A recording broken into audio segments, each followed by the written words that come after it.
This piece, beautiful piece, is called the Moloka'i Waltz, and it is very old, very traditional, and from, as you may have guessed, the island of Moloka'i. Now, I first heard this on a record belonging to my father-in-law by George Helm, who family was from Moloka'i, and he's a vocalist, sings beautifully. If you haven't heard much by George Helm, you gotta check him out. He didn't make many albums. He unfortunately disappeared in a somewhere between Kaho'olawe and Maui, trying to working on rights for Native Hawaiians. I'm not going to go too much into the battle right now, but very unfortunate that the world lost a great musician somewhere in the waters, just off Moloka'i. But anyway, this piece has been recorded by lots and lots of people. It makes a great instrumental, makes a great vocal, if you want to sing it. But we are going to just take a look at a very basic. This is probably the easiest slack key tune I will have up here for a very long time, I think. And it's in 3/4 time, as are most waltzes, kind of the definition of a waltz, which is a dance done in 3/4 time. And we're in taro patch tuning, or open G tuning. Now this tuning is one of the most common used in slack key playing, but it's also used in blues, and it goes way back. Most slack key stuff kind of evolved from Mexican cowboys bringing over their guitars to help the newly established ranching business in the early 19th century in Hawaii to learn how to control their cattle that had been considered sacred and were kind of running all over the island and tearing down houses and doing terrible things. So the Spanish vaqueros came over and helped them learn a lot of stuff. Well, they also brought guitars with them, frequently in what is now called at the time Spanish tuning, which is an open G tuning. And the Hawaiian cowboys, the Paniolos, picked up the guitars and messed around with them. Their term, by the way, Paniolo, comes from the word Espanol, which is what they would refer to the Spanish guys as. Okay, enough off-the-wall history for this. We'll save that for the complete slack key course, probably. But anyway, so the open G tuning is probably the earliest Hawaiian tuning that evolved. Now, many others evolved, or that developed. Many others evolved over the years, and many of those were put together by different families or just different musicians. There's a lot. Anyway, very interesting stuff, but I want to get this lesson focused on beginning slack key guitar. So to get into this tuning, you have to retune 3 strings. The lowest string, the E string, goes down to D, which you can tune by comparing it to the 4th string open and getting an octave lower. So you have to get the 6th string down to D and the 1st string down to D. So the 2 E strings go down to D, and the B string, the 2nd string, goes down to what was it? It was at B. It goes down.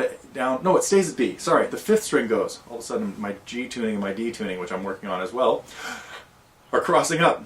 So we retune the 2 lowest strings, the 6th string going down to D and the 5th string going down to G, and then the top string going down to D. So what we have is D, G, D, G, B, D. So 3 strings all down a whole step. The 1st string and the 5th and the 6th down a whole step. And then we have some very simple chord shapes in this and some fairly simple picking. I only really brought in one complicated thing with the right hand, and it'll be an optional thing that you can tackle as you like as you work on more difficult songs. But in this song we're going to again look at a very basic way of keeping a 3/4 time song going and playing a really simple melody. Part of what's important here is going to be knowing the melody and knowing the chord progression independently as well. We'll address that as we go along. So anyway, let's in the next segment we'll take a look at the chords and then the right hand, and then we'll start looking at the things we need to do to play the Moloka'i Waltz.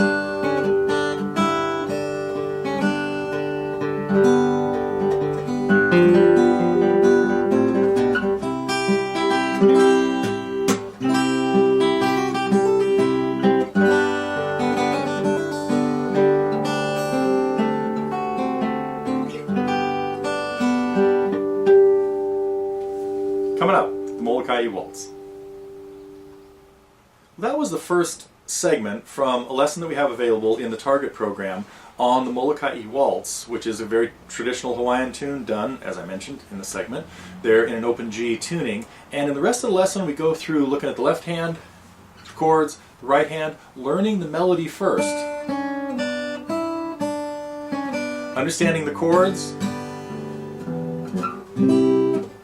only 3 chords involved, and it's again a basic, it's a pretty simple, as far as the fingerpicking world technique goes, song, but does have some things in it that are a little bit difficult. So this is available in the Target program, and we break it down. There's tablature that has all the stuff in there. We also talk about learning to vary it.